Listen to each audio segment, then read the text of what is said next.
आपल्यासाठी घेतलेला श्लोक सार्थ श्री एकनाथी भागवत 5वा अध्याय आणि 5व्या अध्यायातील हा 37वा श्लोक आहे. प्रस्तुत श्लोकाचा जो विषय आहे तर भगवंता उद्धवाला आणि भागवताच्या माध्यमातून उत्तम अशा प्रकारे बोध करतात.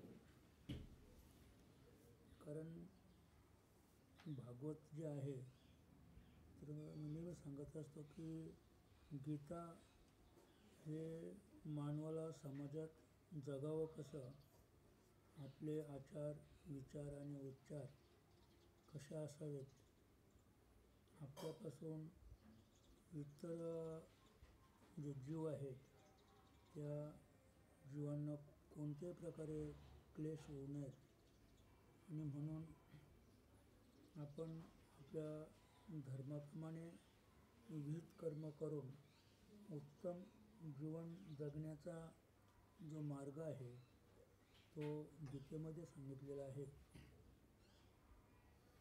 आणि खरोखर आपण विचार केला तर गीता ही पूर्वार्ध आहे आणि भागवत हे उत्तरार्ध आहे. कारण गीता ज्याने लिहिली तो भगवान महाविष्णूचाच अवतार आणि भागवत ज्याने लिहिलं तो पण भगवान महाविष्णूचाच अवतार आहे. ज्ञानियाचा एका नामयाचा तुका. आणि त्याच्यामुळं पूर्वचरित ज्ञानाचं हे माऊलीने सांगितलं आणि ते ज्ञान विस्तृत अशा स्वरूपामध्ये सर्वसामान्य जनतेला कळेल अशा पद्धतीने नाथांनी भागवताच्या रूपाने ते ग्रथित केलेलं आहे. महत्त्वाचा भाग असा की ज्ञानोबराया होऊन गेले ते एक योगी होते आणि योगी असल्यामुळं समाजाची जी नाडी आहे ती नेमकी त्यांना उमजलीच असेल असं नाही. शिवाय अगदी वयाच्या 22व्या वर्षी त्याने माऊलीने प्रयाण केल्यामुळं समाजाची जी व्यथा आहे. एक दुसरी गोष्ट की अल्पावधीमध्ये प्रयाण केल्यामुळं सद्गुरूची सेवा माऊलींना आपल्या जीवनामध्ये घडली नाही म्हणून त्यांचा एक हेत होता आणि ते हेत पूर्ण करण्यासाठी पुन्हा नाथांच्या रूपाने जन्माला येऊन त्यांनी आपल्या जीवनामध्ये अद्ययावत सद्गुरूची सेवा केली. तो हेतसुद्धा आपला पूर्ण केला आणि गीतेवरचं जे भाष्य ते भागवताच्या रूपाने समाजापुढे ठेवलेलं आहे. आता आपण नेमकं मरावं कसं हे भागवत सांगते. भागवतामध्ये भगवंताने उद्धवाला म्हणजे मृत्यूचा पर्याय उत्तम प्रकारे रेखाटलेला आहे. तर आपण आता माणूस म्हणून जन्माला आलेला आहोत. मग आता आपण मृत्यूचा शोध घ्यायला हवा किंवा उत्तम मृत्यू कसा येईल, आपण कशा पद्धतीने निर्याण केलं पाहिजे, देह कसा सोडला पाहिजे, त्यासाठी आपण आपल्या जीवनामध्ये कोणत्या प्रकारचा अट्टहास केला पाहिजे, या सगळ्या गोष्टी भागवतामध्ये भगवंताने उद्धवाला सांगितलेल्या आहेत. कारण भगवंताच्या जीवनामध्ये अर्जुन आणि उद्धव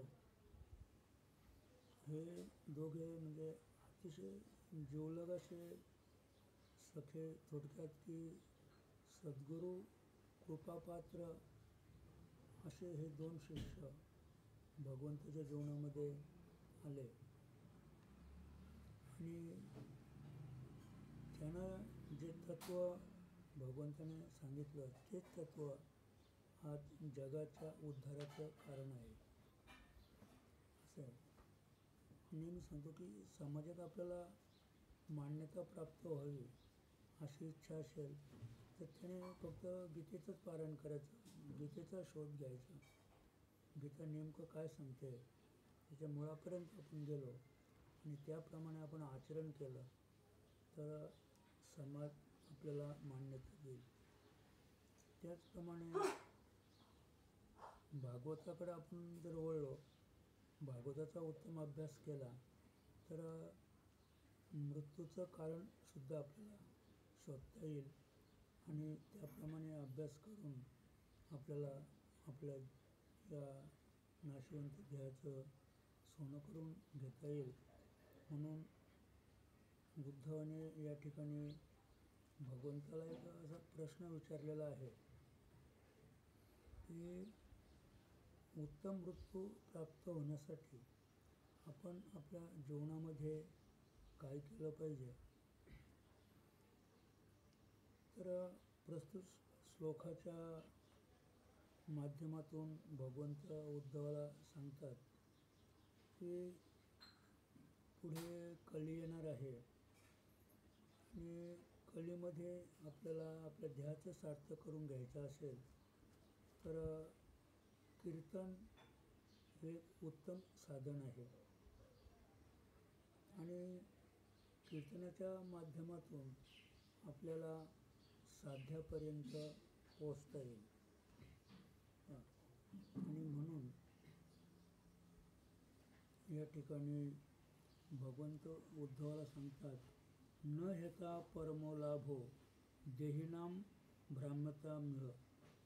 म्हणजे भगवंत उद्धवाला सांगतात की हे उद्धवा, मनुष्य देह प्राप्त झाल्यानंतर या विश्वामध्ये याच्यापेक्षा वेगळा असा कुठला लाभ नाही. म्हणजे मनुष्य देह प्राप्त होणं हा त्याने परम लाभ सांगितलेला आहे. असं आहे. पण परमोलाभो म्हणजे हे तेव्हा आपल्याला समजेल की जेव्हा आपण हरिभक्ती करू. असं म्हणजे ज्याला देहाची किंमतच कळली नाही तर त्याला लाभसुद्धा काही कळणार नाही. कारण आपण ज्या लाभासाठी धडपडतो तो लाभ संपूर्ण क्षणिक सुखासाठी आहे आणि शिवाय आपण कमावलेलं जे धन आहे ते धन इथेच राहून आपल्याला आपला मृत्यूचा मार्ग चोखळायचा आहे. आणि म्हणून या ठिकाणी भगवान सांगतात की न हेता परमो लाभो, हे उद्धवा याच्यापेक्षा न हेता म्हणजे याच्यापेक्षा वेगळा असा कोणताच परम लाभ जगामध्ये नाही. देहिनाम भ्रामता मिह म्हणजे हा मनुष्यदेह प्राप्त झाल्यानंतर मनुष्यदेह प्राप्ती हाच भगवान सांगतात की अतिशय परम लाभ आहे. येतो विदंत परमाम शांती का म्हणजे या ठिकाणी उद्धवाला भगवंत सांगतात की मनुष्यदेह प्राप्त होणे याला परमलाभ का म्हणतात तर त्याचं कारण ते सांगतात येतो विदंता परमो शांती. म्हणजे आपण या ठिकाणी जर हरिभक्ती केली, भगवंताचं भजन केलं तर परम शांती नश्यती संस्कृती म्हणजे आपल्याला परम शांती आपल्याला प्राप्त करून घेता येईल. आणि त्याचप्रमाणे जन्ममृत्यूचे रहाटे चुकून आपल्याला परमगतीला प्राप्त होता येईल. म्हणून या ठिकाणी याच श्लोकावर नाथ महाराजांनी उत्तम अशा प्रकारे टीका केलेली आहे. जे जन्म मरणाच्या आवर्ती पडिले संसारी सदा भ्रमती त्या प्राणिया कलियुगाप्रती कीर्तने गती गुपनाथ. म्हणजे जे जन्म मरणाच्या आवर्ती म्हणजे जन्म मृत्यूची जी रहाटी आहे ती रहाटी या संसारामध्ये कुणाला चुकवता आली नाही आतापर्यंत. कारण उपजेते नाशे नाशिले ते पुनरुपी दिशे घटिका यंत्र जैसे परिभ्रमेगा. म्हणजे हे जे यंत्र आहे या यंत्रातून बाहेर पडण्यासाठी भगवंत उद्धवाला सांगतात की त्या प्राणी या कलियुगाप्रती कीर्तने गती नृपनाथा. कारण हे जे तत्व आहे हे भागवताचं तत्व जे नवनारायण आहेत त्या नवनारायणाला नारायणांनी आणि परीक्षिती राजाला उत्तम अशा प्रकारे त्याचा बोध केलेला आहे की कलियुगाचा जो महिमा आहे. मी नेहमी सांगायचं की कलियुगामध्ये कीर्तनामध्येच आपल्याला ती गती प्राप्त होईल. आणि या ठिकाणी कीर्तन याचा मुळार्थ मी नेहमी सांगत असतो की किर म्हणजे झाडणे, तनू म्हणजे शरीर. म्हणजे शरीर शुद्ध करण्याचं म्हणजे साधन या नाव कीर्तन. आणि शरीर शुद्ध करणे म्हणजे काम, क्रोध, लोभ, मोह, मद आणि मत्सर या षड्विकारांवर मात करणे. दुसरी गोष्ट की आपल्याला तमोगुण, रजोगुण आणि सत्वगुण या विशिष्ट अशा प्रकारे अभ्यासाच्या माध्यमातून आपल्याला या तिन्ही गुणांचा बाध करून आणि शुद्ध सात्विकतेकडे आपल्याला पर्यंत किंवा निर्याण करायचं आहे. आणि म्हणून कलियुगी कीर्तनासाठी संसाराची काढून काठी, परम शांती सुख संतुष्टी पडे मिठी परमानंदी. त्यांनी सांगितलं की कलियुगामध्ये आपण कीर्तनाच्या माध्यमातून, आता इथे कीर्तन म्हणजे तुकोबांच्याच भाषेत नाम संकीर्तन साधन पै सोपे जळतील पापे जन्मांतरीची.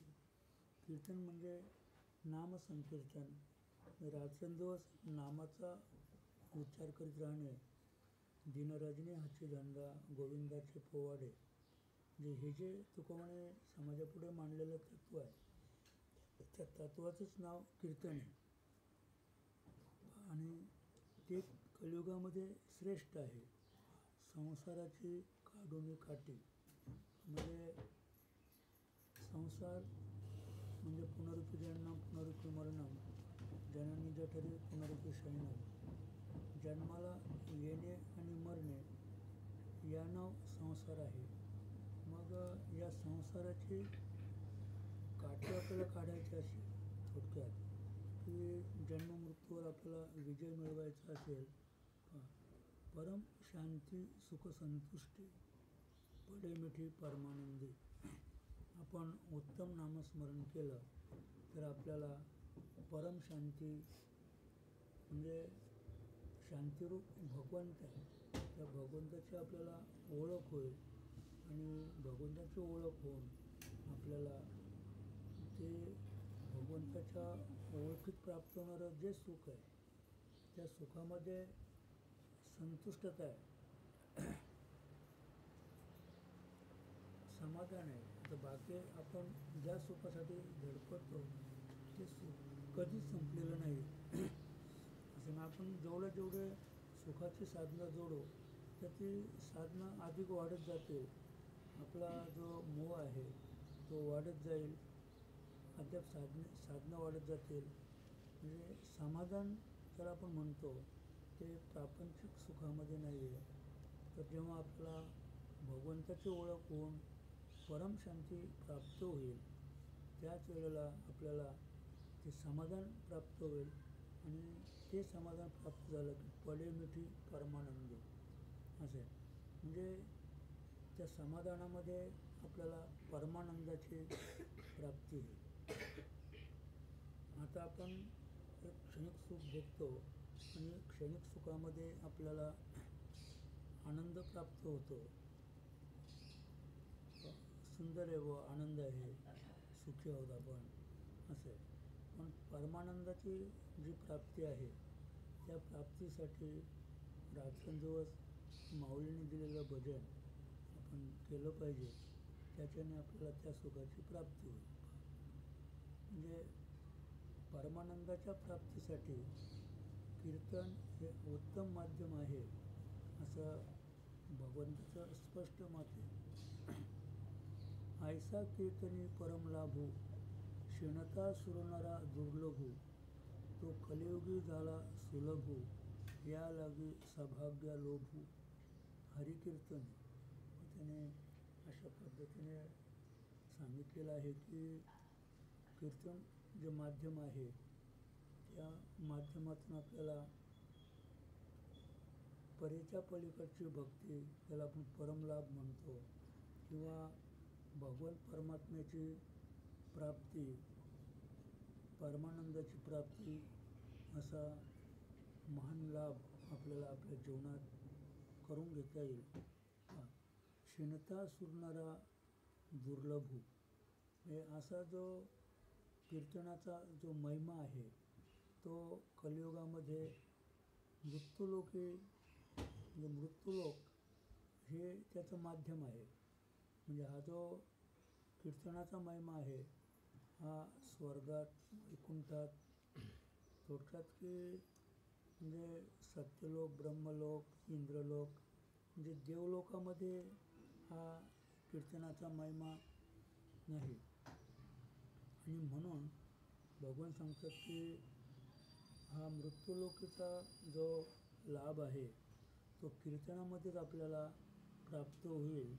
की ज्या कीर्तनासाठी आपापल्या देशात राहून किंवा आपापल्या भुवनामध्ये वास करत असताना देवादिकांना अतिशय म्हणजे क्षीण झालेलं आहे, त्रास झालेला आहे. की आता ते वैकुंठात राहून, सत्यलोकात राहून, कैलासात राहून किंवा स्वर्गभुवनामध्ये वास करून त्यांच्या हे लक्षात आलेलं आहे की कलियुगामध्ये मृत्यूलोकी जो कीर्तनाच्या माध्यमातून जन्ममृत्यूची रहाटी आपल्याला चुकवता येईल. म्हणून त्यांनीसुद्धा अतिशय त्रास घेतलेला आहे आणि त्रास घेऊनसुद्धा त्यांना तो महिमा प्राप्त झालेला नाही. म्हणजे देवादिकांना आपल्या जीवनामध्ये दुर्लभ अशी गोष्ट कोणती असेल तर कीर्तन असं.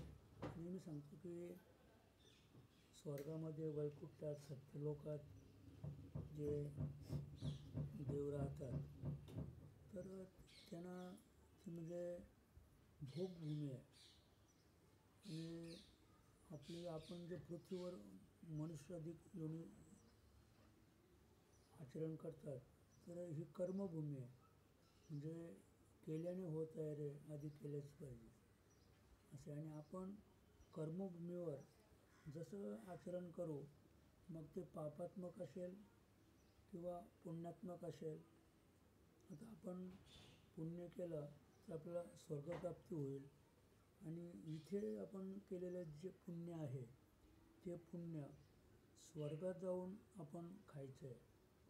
जसं आता आपण पाहतो की काही जे गव्हर्मेंट सर्वंट आहेत तर ते रिटायर झाल्यानंतर त्यांच्या पगाराच्या स्केलप्रमाणे त्यांना पेन्शन सरकार देते. आणि त्या पेन्शनमुळे तो कुठल्याही प्रकारचा जोडधंदा न जोडता सुखाने नांदू शकतो. तर त्याचप्रमाणे आपण कर्मभूमीवर जे पुण्यात्मक कर्म केले तर तेच कर्म आपल्याबरोबर येऊन आपण स्वर्गात जाऊन आणि त्या ठिकाणी ते पुण्य आपण खात असतो. म्हणजे तिथे काही करायचंच नाही. म्हणजे इथे जे केलं आहे, इथे केलेल्या कर्माची फळं तिथं बसून आपल्याला खायची. पण ती जी फळं आहेत तर ती कुठपर्यंत आहेत? पुण्य संपेपर्यंत. म्हणजे आपण इथे केलेले जे पुण्य, ते पुण्य संपलं की गीतेत माऊलीने शेरा मारलेला आहे, पुण्याची पावटी सरे, सवेची इंद्रपणाची ओटी उतरे, येऊ लागती माघारे मृत्यूलोकी. म्हणजे आपलं म्हणजे व्यवहार कसा आहे, पुण्य संपलं की आपण क्षणभरसुद्धा स्वर्गात राहू शकत नाही. लगेच पुन्हा आपल्याला मृत्यूलोकी तिथून ढकललं जाईल. आणि मृत्यूलोकी मग आपण नेमके मानवाच्या जन्माला येऊ असं नाही. मग इथे आपल्याला किडी, मुंगी, डुक्कर, कुत्रा, गाय, म्हैस, बैल, काय जे आपले कर्मगती असेल, जे प्रारब्धगती असेल त्याप्रमाणे आपल्याला पुन्हा इथे जन्म घ्यावा लागेल. नेमकी व्यवहाराची जी गती आहे ती त्याच्या विरुद्ध आहे. म्हणजे पुण्य संपलं, आपल्याला खाली ढकलून दिलं. तर पेन्शनचा विचार केला तर आपण मेलो की पेन्शन संपली, तर पेन्शन आधी संपते, पेन्शन नाही संपत. म्हणजे आपण ज्या व्यक्तीने गव्हर्नमेंटची नोकरी केलेली आहे ती व्यक्ती मेली की मग त्याची पेन्शन बंद होते. म्हणजे हा व्यवहार झाला. पुन्हा आध्यात्मिक व्यवहार उलट आहे, पुण्य संपलं की तुम्हाला खाली असे, तुम्ही ते थांबू शकत नाही. मग आपण जर पाप केलं असेल तर आपल्याला अधोगती प्राप्त होईल. मग आपण अधोगती म्हणजे थोडक्यात आपण नरकामध्ये गेलो तर ती पण कर्मभूमी नाही, ती पण भोगभूमीच आहे. तिथे पण आपण जे काही वाईट कर्म केलेले आहेत त्या वाईट कर्माची फळं तिथे नुसतं भोगीतच राहायचं. तिथे समजा थोडक्यात की धर्मराजाची सत्ता आहे, यमाची सत्ता आहे. तर मग आपण जसे कर्म केले असतील त्याप्रमाणे रोजच्या रोज आपल्याला ते तशा पद्धतीने त्रास देणार, तसा भोग बघायला लागणार. आणि मग तिथेसुद्धा आपल्याला वाईट कर्माची फळं भोगून ती फळं एकदा संपली की पुन्हा आपल्याला कर्मभूमीवर येण्याची संधी प्राप्त होते. ती नेमकी कुठल्या योनीची असेल काय, ती त्या गतीप्रमाणे असते. आणि म्हणून म्हणजे तुम्ही खाली म्हणजे अधो जा किंवा ऊर्ध्व जा, पण आपल्याला पुण्य संपल्यानंतर किंवा पाप संपल्यानंतर पुन्हा कर्मभूमीवरच यावं लागेल. आणि तिथे येऊन मग पुन्हा एक एक योनी, कोटी कोटी फेरा, मग लागे वारा मानवाचा, पुन्हा मग मानवदेव प्राप्त होईल नियमाप्रमाणे. आणि त्याच्यात पुन्हा आपण जर नाम संकीर्तन केलं नाही, सद्गुरूला शरण गेलो नाही, तर पुन्हा आपल्याला तीच गती आहे. म्हणून तो कलियुगी झाला सुलभू, या लगी सभाग्या लोभू हरिकीर्तनी. काय सांगितलं की देवादिकांना जो दुर्लभ आहे तो लाभ कलियुगामध्ये सुलभ आणि सोपा झालेला आहे. आणि तो सुलभ सोपा लाभ ची प्राप्ती होण्यासाठी आपल्याला मनुष्यदेह हे माध्यम आहे. म्हणजे देवाच्या रूपाने आपण प्राप्त झालो तर आपल्याला हा कीर्तनाचा महिमा किंवा ते जे सुख आहे, तो आनंद आहे, तो प्राप्त होणार नाही. त्याच्यासाठी आपल्याला माणसाचा जन्म घ्यावा लागेल. ते कर्मभूमी आहे, पण कर्मभूमीवर आता अनेक ज्या इतर योनी आहेत तर त्या योनींना कीर्तन करण्याचा, कीर्तन श्रवण करण्याचा अधिकार नाही, कारण ते ज्ञानच त्यांच्या ठिकाणी नाही आहे. ते ज्ञान फक्त एक मनुष्य देहाच्याच ठिकाणी आहे.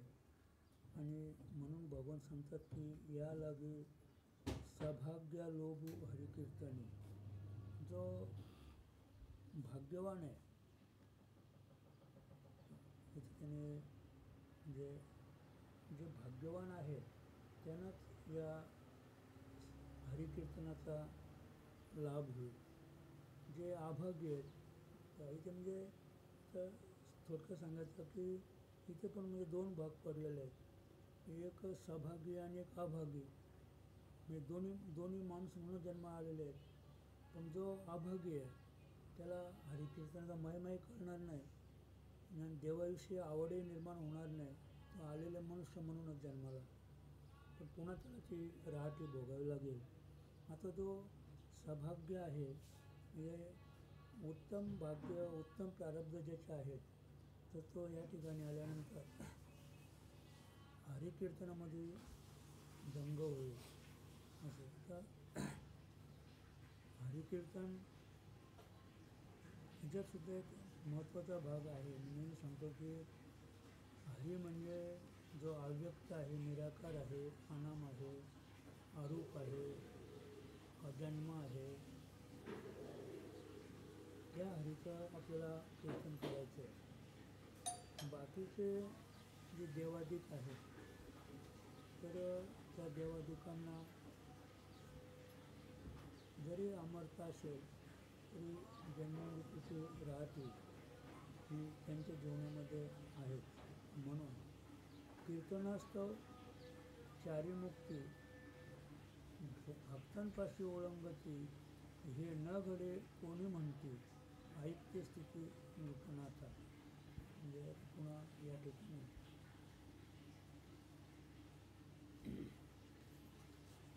सुखमुनी ही भगवत कथा राजा परीक्षितीला सांगत आहेत. आणि परीक्षिती राजा हा सार्वभौम सतत धर्मशील राजा होता आणि आपल्या जीवनात त्याने षड्विकारांवर विजय मिळवून कलीसुद्धा आपल्या ताब्यात ठेवला होता. असा राजा परीक्षिती. आणि त्याला जेव्हा शाप प्राप्त झाला शृंग ऋषीने आणि शमीक ऋषीच्या पुत्राने जेव्हा त्यांना शाप दिला, मी अनेक वेळा सांगितलेलं की जेव्हा ते शमीक नावाच्या ऋषीला समजलं की माझ्या मुलाने राजा परीक्षितीला 7 दिवसामध्ये सर्पदंश होऊन मृत्यू येईल असा शाप दिला, तर एवढं ऐकल्यानंतर शमीक ऋषींना अतिशय गहिवर आला. कारण पूर्वीचे राजे हे धर्मशील राजे होते, सत्यप्रतिज्ञ राजे होते आणि त्याच्यामुळं जो म्हणजे प्रजाप्रतिपालक आहे त्याला शाप देण्याचा अधिकार ऋषीमुनींना सुद्धा नव्हता. आणि ऋषींनी जर शाप दिला तर तो निश्चितच राजाला बाधक होईल. म्हणजे त्या काळचे राजेसुद्धा ऋषीमुनींना शाप द्यायचे आणि तो शापसुद्धा ऋषीमुनींना पण भोगावा लागायचा. म्हणजे याचा अर्थ असा की त्या काळातले ऋषी आणि राजे हे समज्ञानी होते. जेवढं ज्ञान ऋषीला आहे तेवढं ज्ञान राजालासुद्धा होतं असं. म्हणून काही वेळेला ऋषींकडून काही चुकी झाली तर राजेसुद्धा त्यांना शाप द्यायचे. पण जेव्हा राजा परीक्षितीला हा शाप दिल्यानंतर मी तशी सांगितलं सर्वांना की राजा परीक्षितीला म्हणजे अतिशय आनंदच झाला आणि त्याने हे आपलं सार्वभौम सत्ताक राज्य जन्मेजयावर सोपवून आणि यमुनेच्या काठी जाऊन भागवताचं श्रवण केलं आणि आपल्या जीवनाचं साफल्य करून घेतलं. तर आपण त्याचा एक बारकाईने विचार केला तर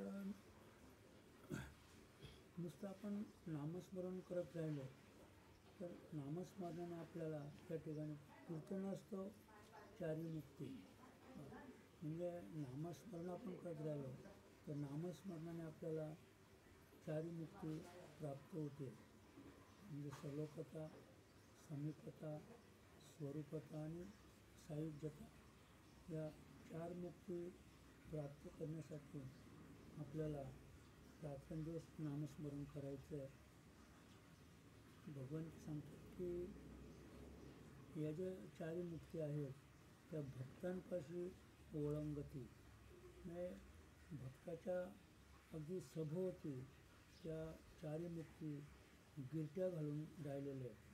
म्हणजे जो भक्त आहे म्हणजे ज्याला भगवंत माझा भक्त म्हणतो, माझा म्हणून ज्याच्यावर भगवंताचा शिक्का आहे तर त्याच्या मागे पुढे या 4 मुक्ती हात जोडून आणि सेवा करण्यासाठी उभे आहेत असं एक भगवंताचं मत आहे. तरीसुद्धा भगवान सांगतात की हे न घडे कोणी म्हणते, कदाचित कोणाला शंका येईल का असं कसं होईल, चारी मुक्ती कशाला आहे त्याच्या पाठीमागे हात धरून लागतील.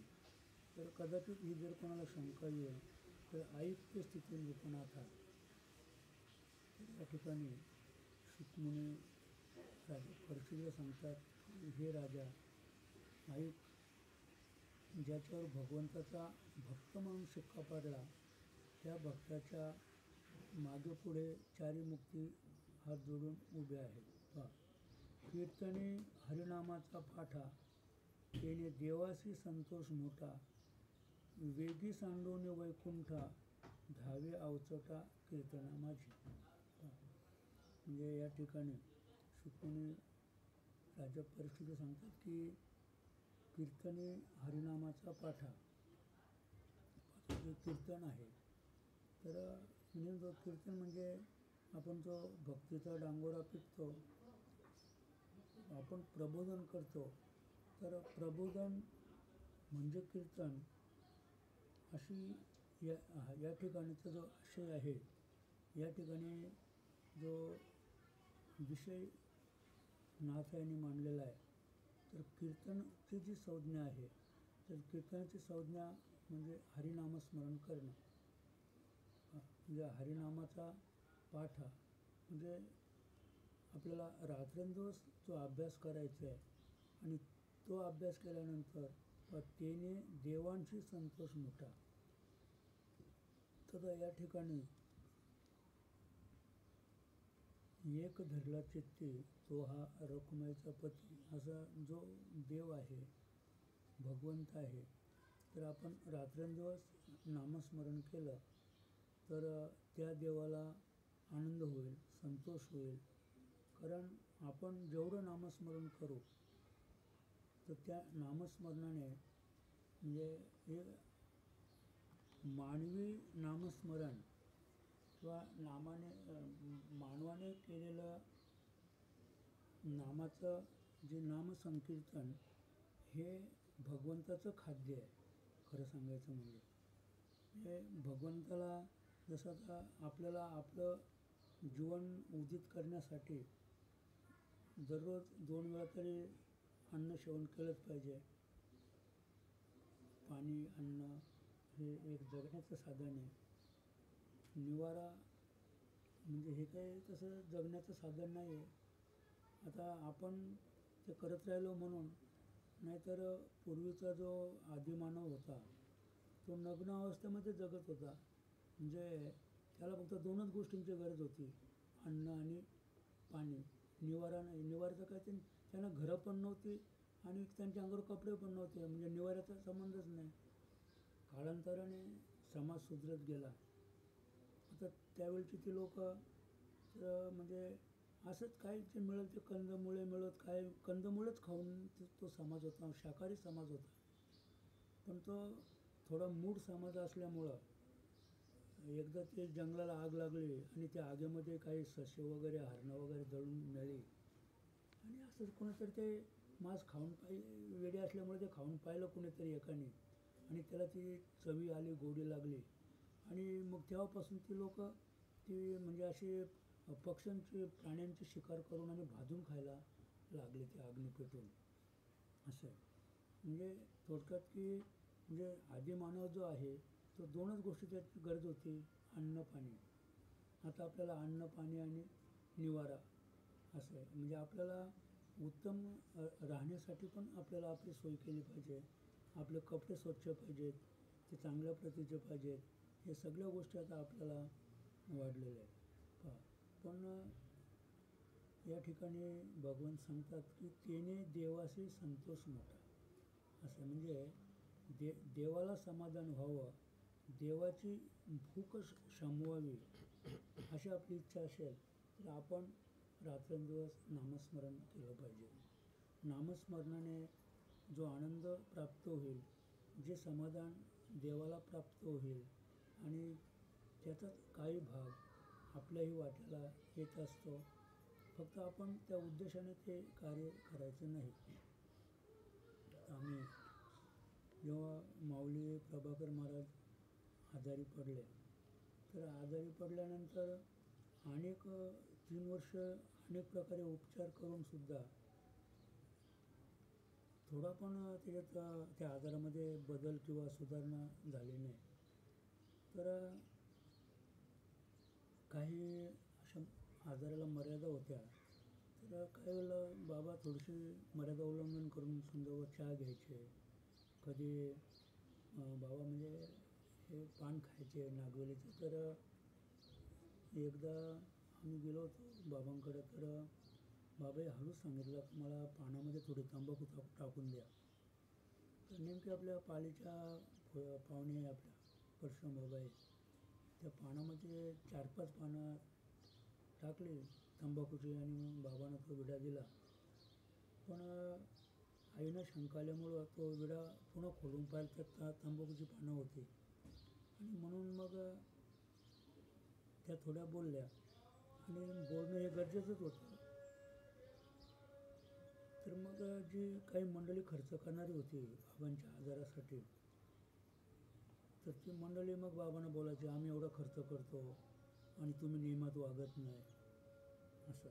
मग त्याच्यामुळं बाबांच्या जीवनामध्ये मनाला अतिशय असे क्लेश दुःख त्यांना त्या बाबतीत निर्माण झालं की आम्ही खर्च करतो आणि तुम्ही नियमात वागत नाही, डॉक्टर सांगतो तसे वागत नाही असं. म्हणजे एक पराधीन त्यांची एक अवस्था झाली.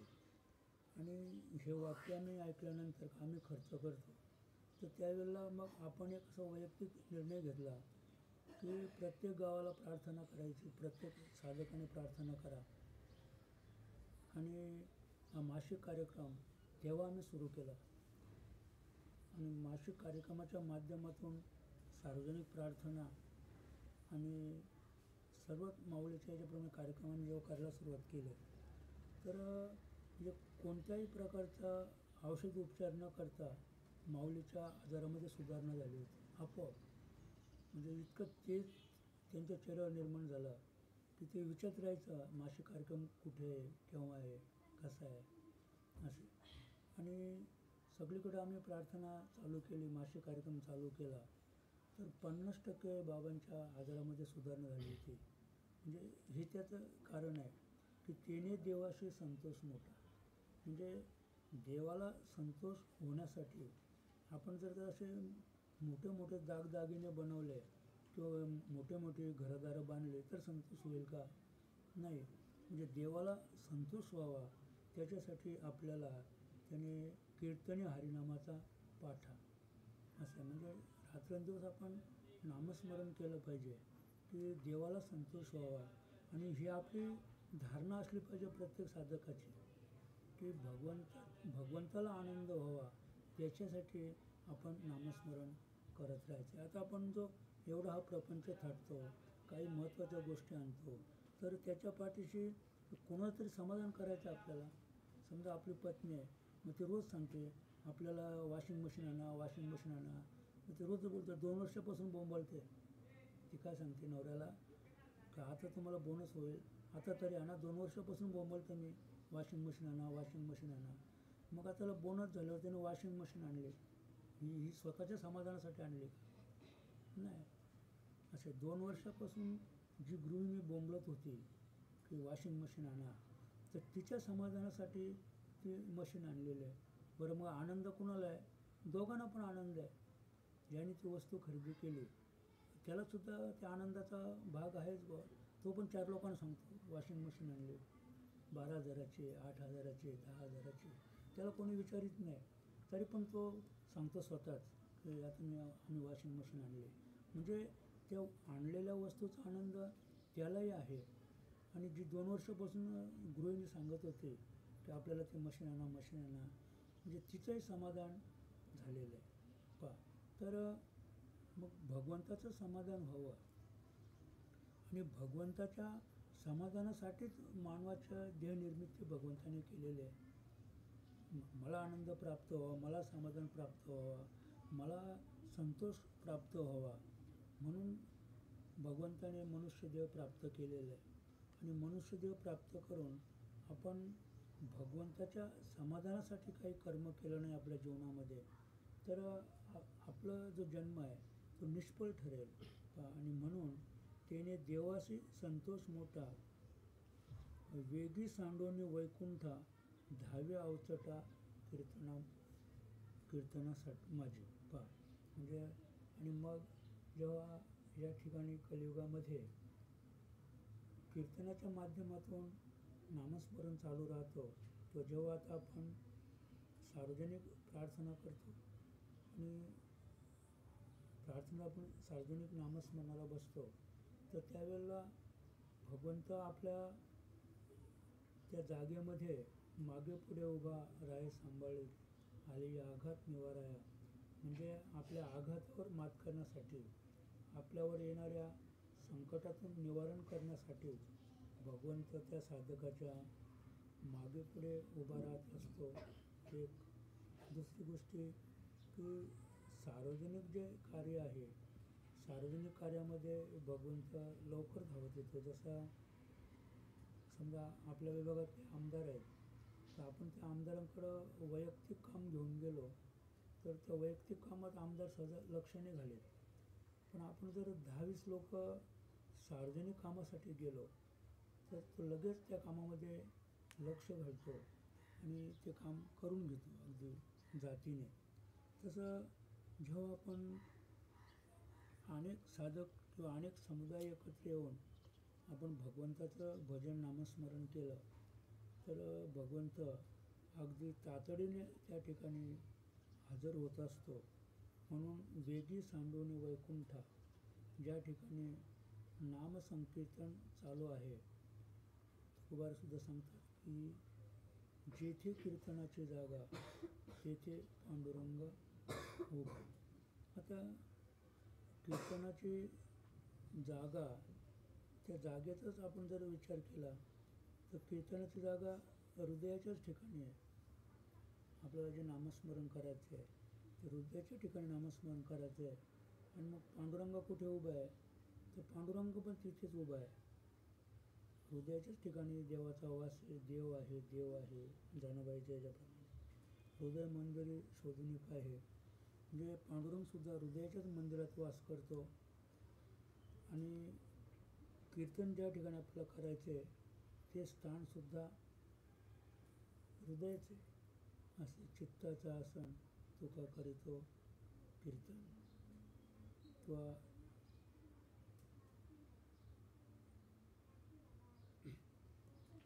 चिंतन चित्ताला लावी मनाच्या मनाला. आता मनाचं मन म्हणजे चित्त, आणि चित्त हे हृदयाच्याच ठिकाणी वास करत आहे.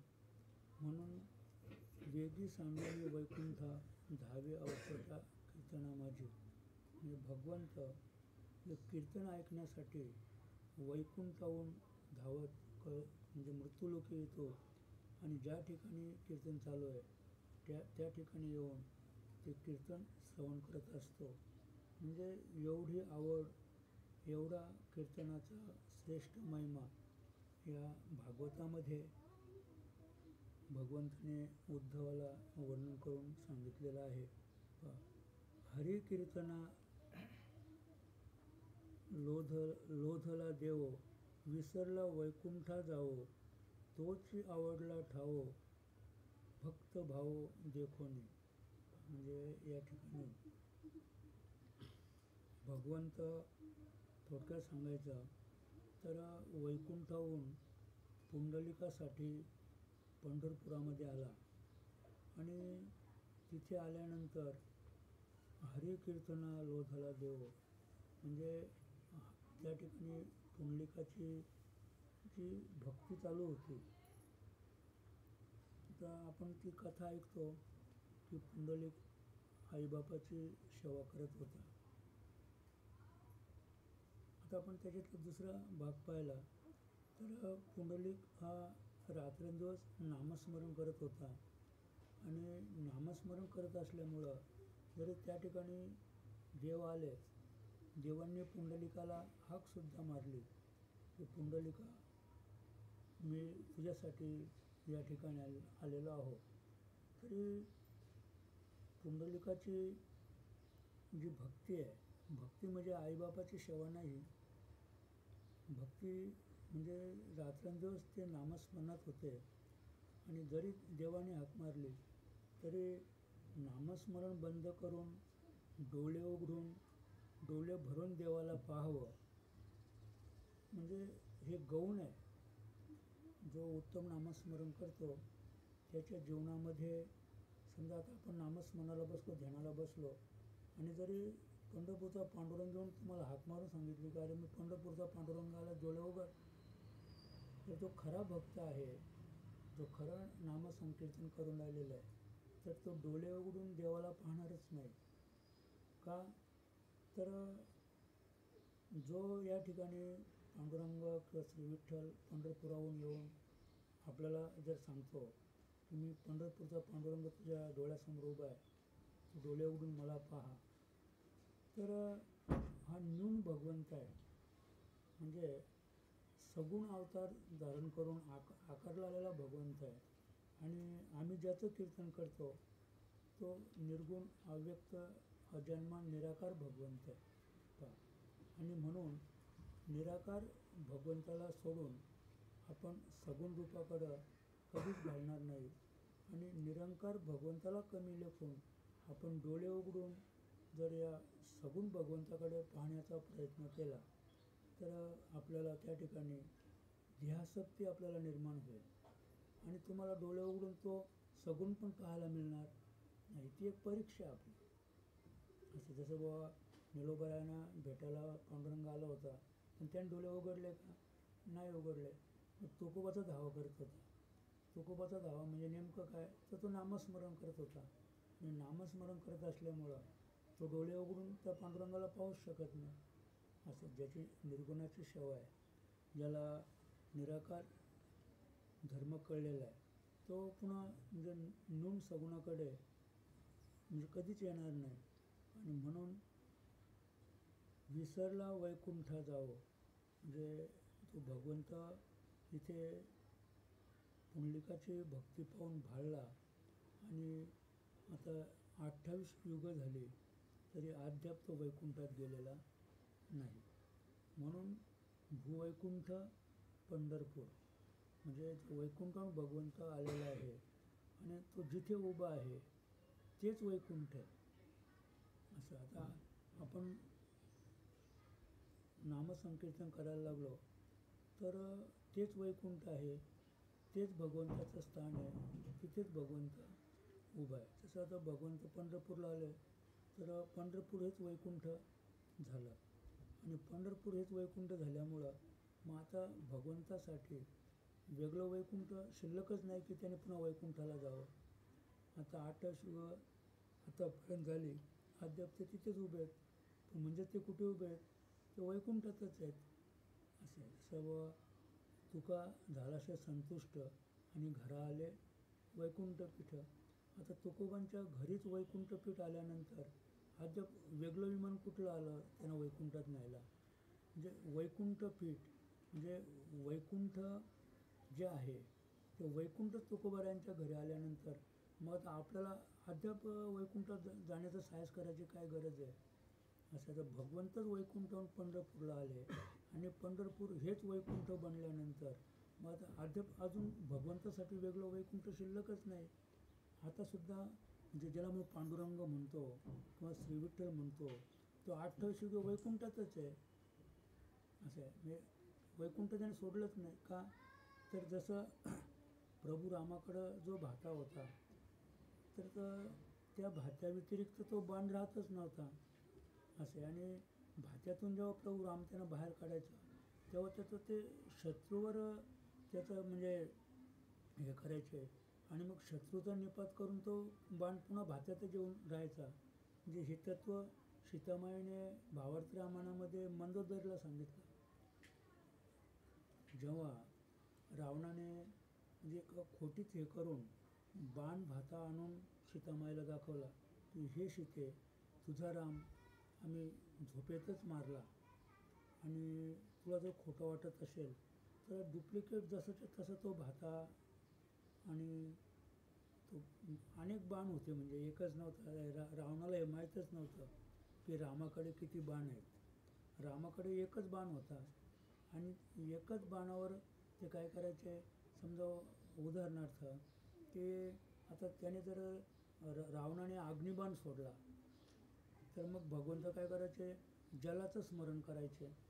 मग भगवंत आपोबाण सोडायचे, म्हणजे पाण्याचा वर्षाव व्हायचा, सगळी अग्नी विझवून टाकायची समजा. आता उद्या रावणाने तिकडून म्हणजे अग्निबाण सोडला समजा, तर आता मग पाण्याने विजले नाही तर मग हवेचा म्हणजे वायुबाण सोडायचे प्रभू राम थोडक्यात. पण त्याच्याकडे रावणाकडे जे बाण होते ते वेगवेगळे होते, वायुबाण वेगळा, अग्निबाण वेगळा, आपोबाण वेगळा.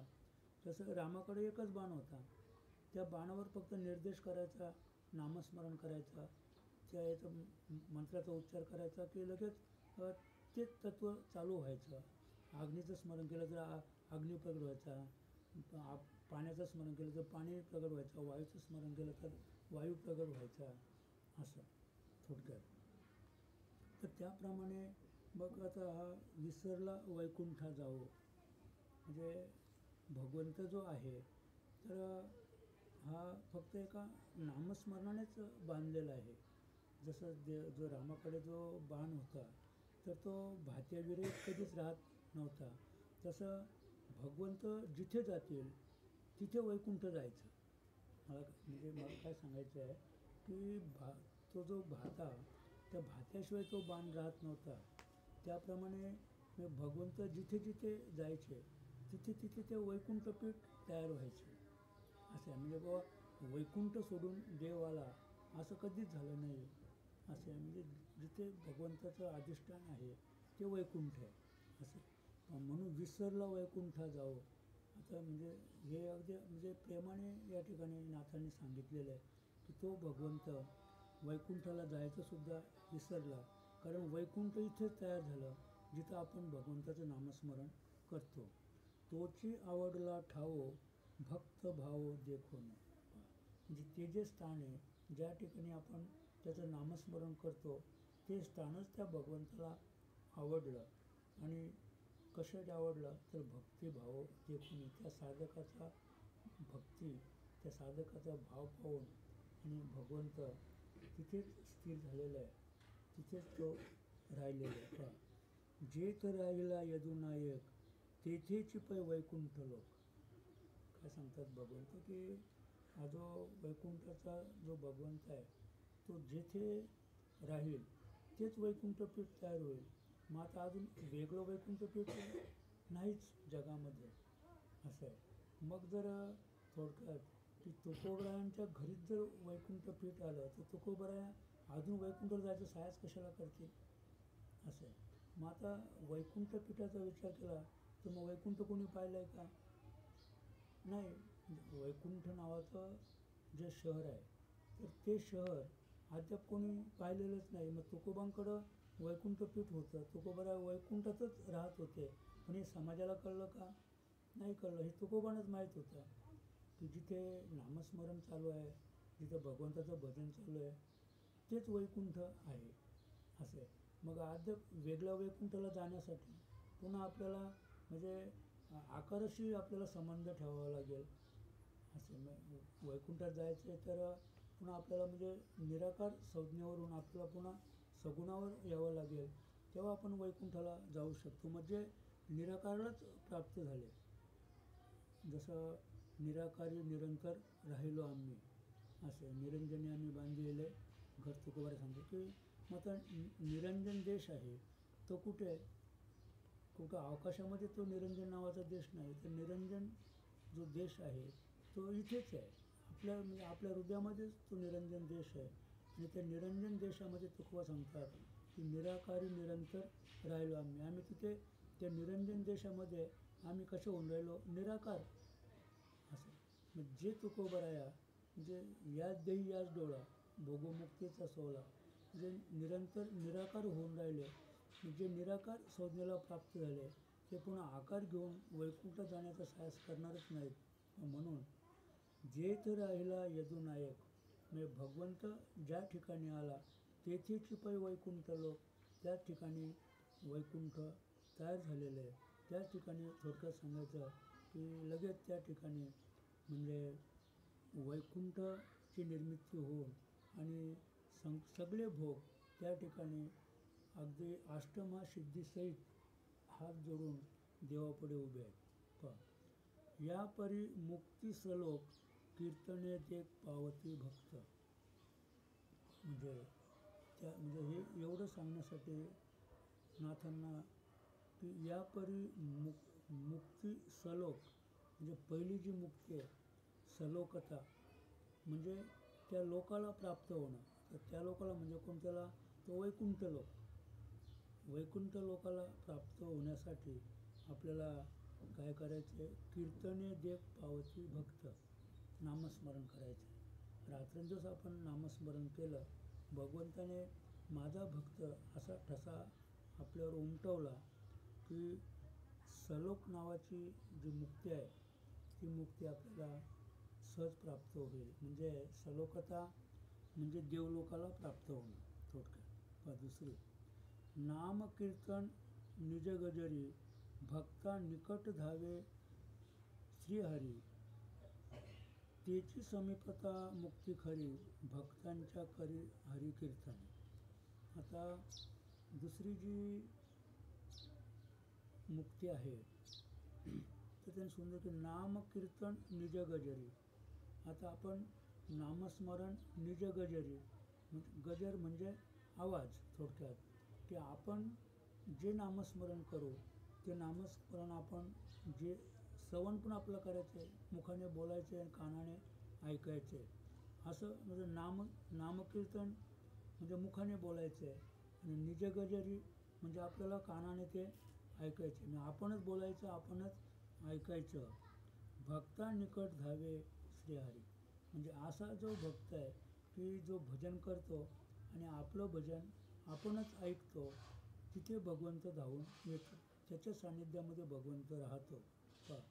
त्याची समीपता मुक्ती खरी भक्तांच्या करी हरिकीर्तनी. करी म्हणजे हात.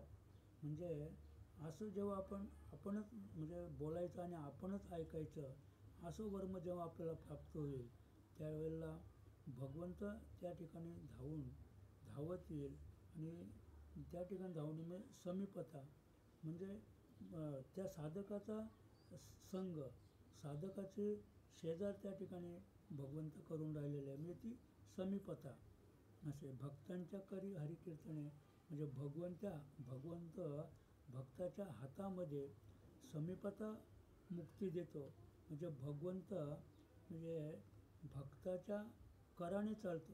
म्हणजे जसं म्हणजे भक्त सांगेल थोडक्यात त्याप्रमाणे देवाला त्या ठिकाणी आचरण करावं लागतं आहे. समीपता असं आहे. कीर्तने तोषला अधोक्षज भक्ता प्रत्यक्ष गरुडध्वज श्याम पतिवासा चतुर्भुज ते ध्यान सहज ठसावे. म्हणजे अशा पद्धतीने जे समीपता नावाची जी भक्ती आहे तर समीपता नावाच्या भक्तीमध्ये भगवंताचं जे स्वरूप आहे ते स्वरूप आपल्या डोळ्यासमोर आपल्याला म्हणजे सावळे सुंदर पिवळा पितांबरधारी चतुर्भुज जे भगवान श्रीकृष्ण आहे ती मूर्ती आपल्या डोळ्यासमोर आपल्या ध्यानामध्ये ठसावते. म्हणजे हे थोडक्यात सांगायचं की जो आपला पहिला अभ्यास आहे त्या अभ्यासाचं वर्म या ठिकाणी टीकाबद्ध ओळीमध्ये नाथराया वर्णन करून राहिलेले आहेत की ते चतुर्भुज भगवंताचं ध्यान आपल्या डोळ्यासमोर दृढ झाल्यानंतर आपल्याला तो आनंद प्राप्त होतो. भक्तू कीर्तन करी जेणे ध्याने ते ध्यान दृढ ठसावे मने तेव्हा देवाची निजचिन्हे भक्ते पावने संपूर्ण. म्हणजे अशा पद्धतीने आपण देवाचं ध्यान करून आपण दृढ नामस्मरण करायला लागलो तर मग देवाची जी निजचिन्हे म्हणजे जे खरं चिन्ह आहे, जे खरं वर्म आहे ते भक्ते पावने संपूर्ण. म्हणजे आपण सगुणाची ध्यान करून भक्ती करायला लागलो तर आपल्याला निर्गुण संज्ञेपर्यंत प्राप्त होता येईल. कारण निर्गुणाच्या भेटी आलो सगुणासंग. निर्गुण प्राप्त करण्यासाठी आपल्याला निर्गुणाची भेट घेण्यासाठी आपल्याला सगुणाकडूनच जावे लागेल. म्हणून या ठिकाणी सगुणातून आपण पुन्हा भक्ती पावने संपूर्ण निर्गुणाकडं प्राप्त होता येईल. श्याम चतुर्भुज पितांबरधारी शंखचक्रादी आयुधे करी हे स्वरूपता भक्ता ते वरी कीर्तन गजरी भाळू नये. आता तिसरी जी भक्ती आहे स्वरूपता, तर आपण योग्य नामस्मरण केलं तर आपण त्या रूपाला प्राप्त होऊ.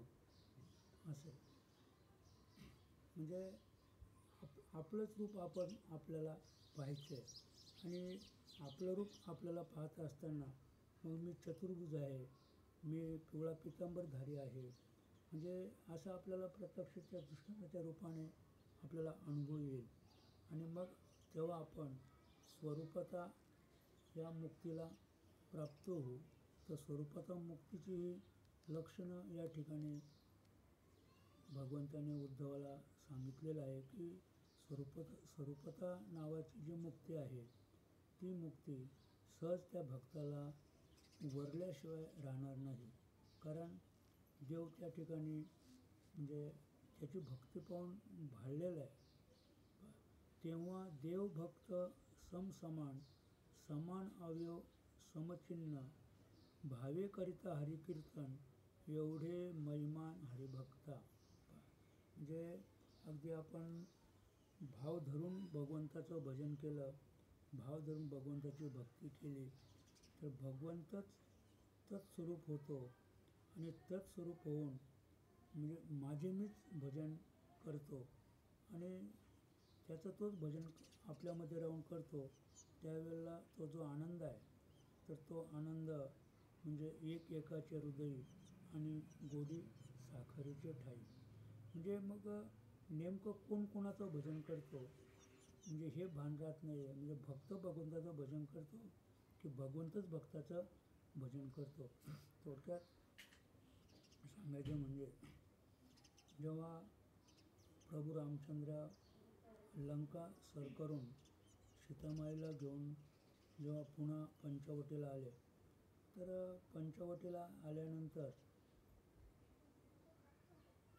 6 महिन्याचा वियोग असल्यामुळं देवाने हनुमंताला सांगितलं की तू जरा बाहेर थांब. कारण हनुमंत हा एकनिष्ठ भक्त होता की तो प्रभू रामाशिवाय राहतच नव्हता. पण इथे रामाची आज्ञा शिरसावंद मानून रामाने सांगितलं की आता आज 6 महिन्यात आमची सीतामाईची माझी भेट झालेली आहे, आदिशक्तीची आदिमायेची, आणि म्हणून आज आम्ही काही महत्त्वाच्या पारमार्थिक आध्यात्मिक आम्हाला बोलायचं आहे, तेव्हा तू जरा बाहेर थांब. तर मग त्यावेळेला हनुमंताने सांगितलं की मी बाहेर थांबेन, पण मी जेव्हा जेव्हा तुम्हाला हाक मारेन तेव्हा तेव्हा तुम्ही मला साथ द्या असे. आणि म्हणून हनुमंतराय बाहेर थांबले. माझ घरामध्ये आतल्या खोलीमध्ये सीतामाई आणि प्रभू रामचंद्र होते. तर हा बाहेर थांबल्यानंतर लगेच सिद्धासन मांडून नामस्मरणाला लागला. थोडक्यात की मग प्रभू आतमध्ये असताना हनुमंतराया राम म्हणायचे. राम राम म्हटलं का आतून भगवंत ओ शब्द द्यायचा. ओ तो पुन्हा म्हणायचा राम, तो म्हणायचा ओ, म्हणायचा राम हो. म्हणजे त्याने तशी म्हणजे देवाकडून कबुलीच करून घेतली होती की मी जेव्हा जेव्हा हाक मारेन. आता प्रभू रामाला वाटलं की एका तासात हाक मारेल की मग मी आवाज देईन, साथ देईन ओ म्हणून, की पुन्हा एका तासात हाक मारेल, तोपर्यंत मी सीतामाईशी बोलत राहीन. पण त्याने जो राम राम राम म्हणायला सुरुवात केली तर म्हणजे प्रभू रामाचीच एकदम म्हणजे गहिवर अवस्था झाली. प्रभू रामाचीच म्हणजे जे स्थिती बदलली, तीच विधी भोगदशा अशी अवस्था रामाचीच झाली. आणि तिकडे रामाची विदेह स्थिती झाली, इकडे हनुमंताची पण विदेह स्थिती झाली, पण याचा राम थांबला नाही आणि त्याचा ओ पण थांबला नाही, म्हणजे राम ओ म्हणजे अशी ती अवस्था झाली. तर तशी अवस्था या ठिकाणी भगवंत सांगतात की म्हणजे स्वरूपता नावाची जी मुक्ती आहे, ती स्वरूपता नावाची मुक्ती प्राप्त झाल्यानंतर मग आवाज कोण देतो हे कुणाचंच कोणाला, म्हणजे जसं वाल्मिक ऋषीने मरा करता मरा मरा मरा मरा, तर आपोआपच काय झालं, राम राम राम राम, किंवा तुम्ही राम राम म्हणत असेल तर राम राम म्हणता पण मरा मरा होईल असं आहे. तर तशी या ठिकाणी म्हणजे स्वरूपता नावाची साधकाला किंवा भक्ताला मुक्ती प्राप्त झाल्यानंतर मग ते जे भजन आहे ते भजन तो भक्त करतो की देव करतो याचं दोघांनाही, म्हणजे देवालाही भान राहिलं नाही आणि भक्तालासुद्धा भान राहिलेलं नाही. पण म्हणजे अशी स्थिती या ठिकाणी स्वरूपता नावाची जी मुक्ती आहे त्या मुक्तीने वरल्यामुळं झालेले, म्हणजे तेव्हा देव भक्त समसमान.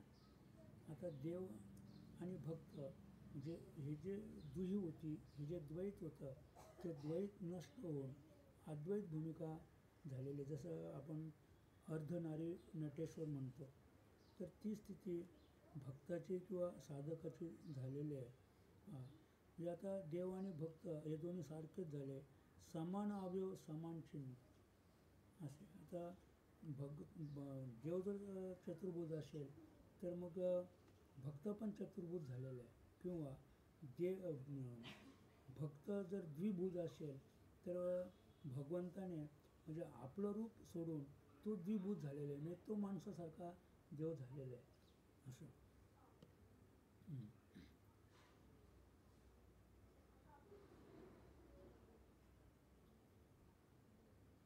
आणि भावेकरिता हरिकीर्तन एवढे महिमान हरिभक्ता, दोघा एकत्र रसा दोघा एकत्र रमा देखे, देवो कोण तेही नोळखे.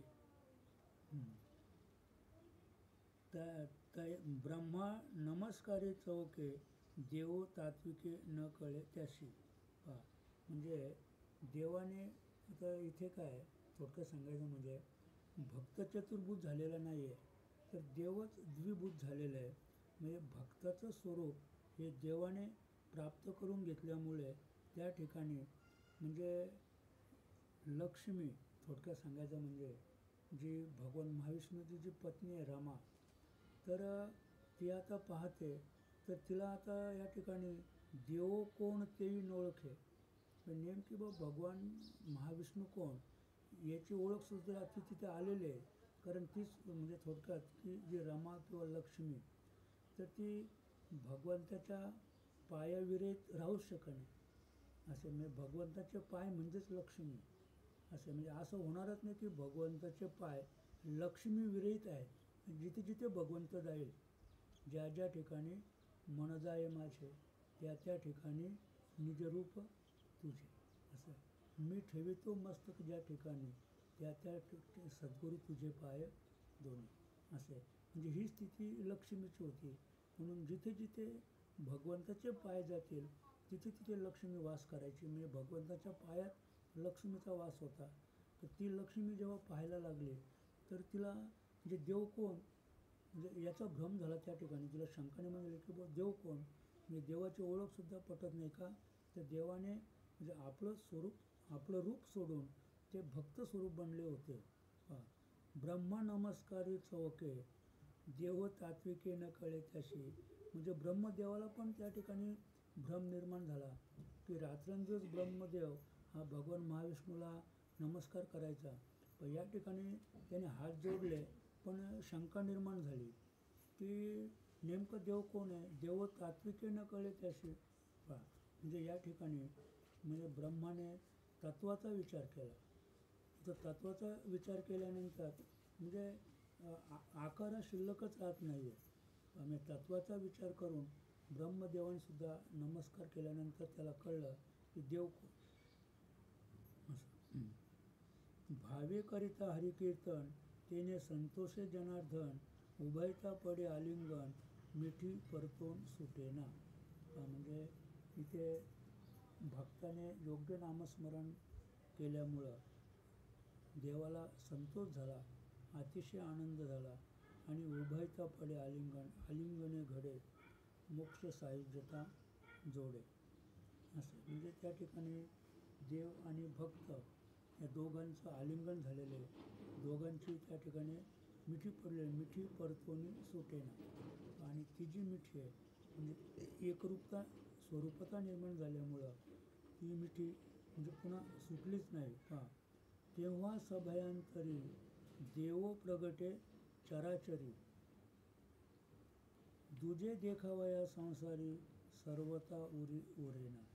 काय सांगितलं की तेव्हा सभयांतरी म्हणजे आत हरी बाहेर हरी, हरीने घरी कोंडले अशी अवस्था त्या ठिकाणी देवाची झाली. आणि देव प्रगटे चराचरी म्हणजे भक्ताच्या आतमध्ये आहे आणि भक्ताच्या बाहेरसुद्धा हरी आहे. आणि एवढंच नाही आहे तर तोच देव चराचरामध्ये सुद्धा प्रगट झालेला आहे. म्हणजे या जगामध्ये, या संसारामध्ये अशी सर्वथा उरी उरेना, जागाच शिल्लक नाही.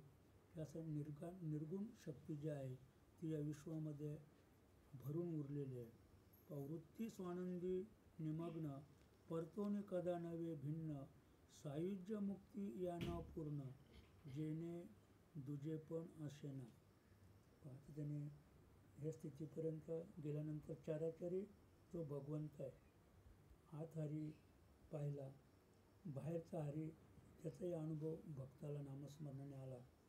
त्याचप्रमाणे चराचरात भगवंत तो भक्त पाहायला लागला आणि चराचरात तो भक्त भगवंताला पाहायला लागल्यानंतर सायुज्य मुक्ती या नाव पूर्ण असे. म्हणजे आपल्या ठिकाणचं जी शंका गेली, दुजेपणा गेला आणि दुजेपणा गेल्यानंतर सायुज्य मुक्ती आपल्याला प्राप्त झाली. ऐशी लाहुनी पूर्ण सायुज्यता, तोजई करी हरिकथा, ते कथेची तल्लीनता, जीवा समजता अतिप्रिय.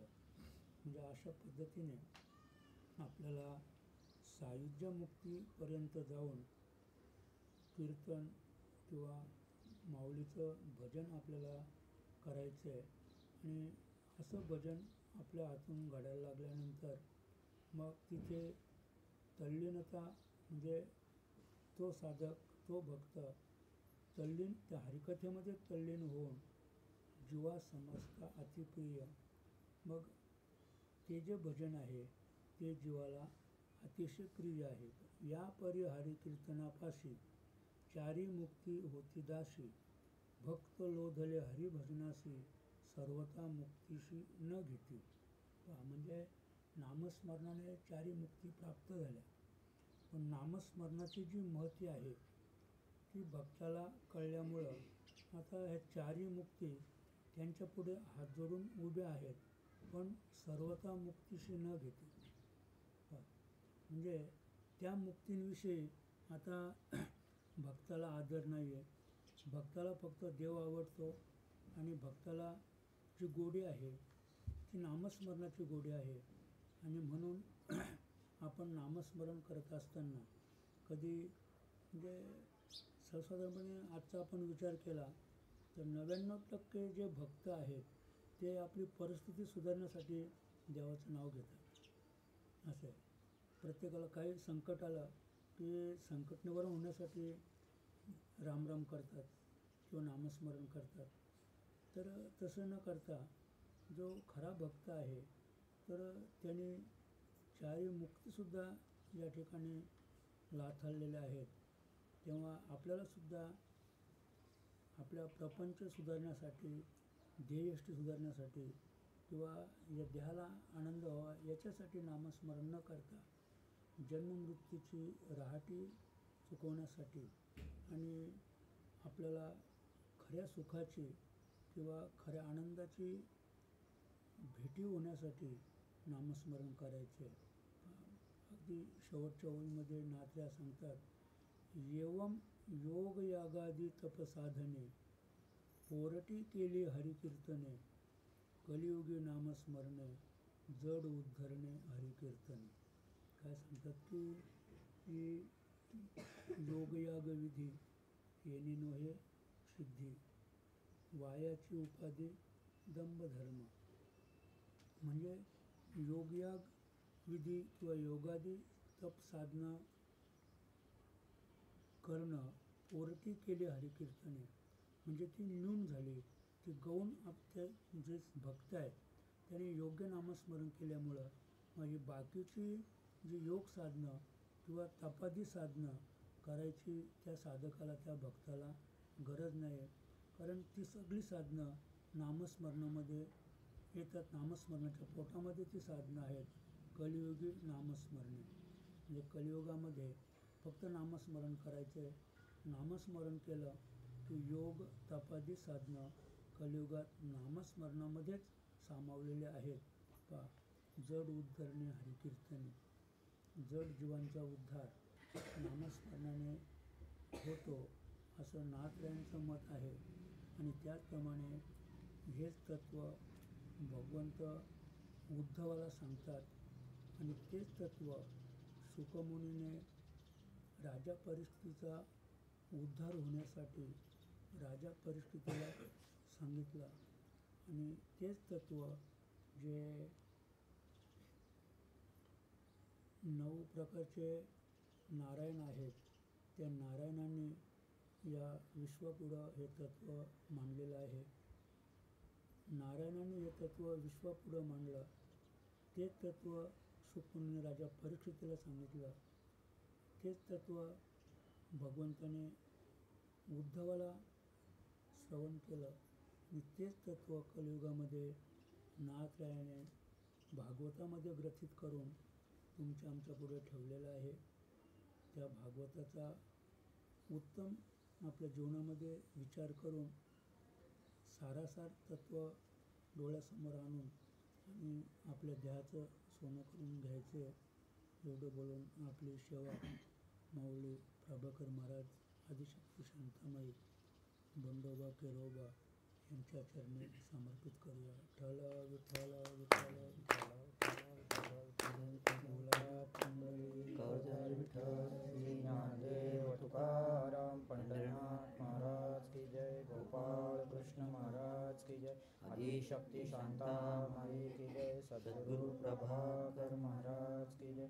सद्गुरु शंकर बाबा की जय. गुरुदेव दत्त, गुरुदेव दत्त, गुरुदेव दत्त.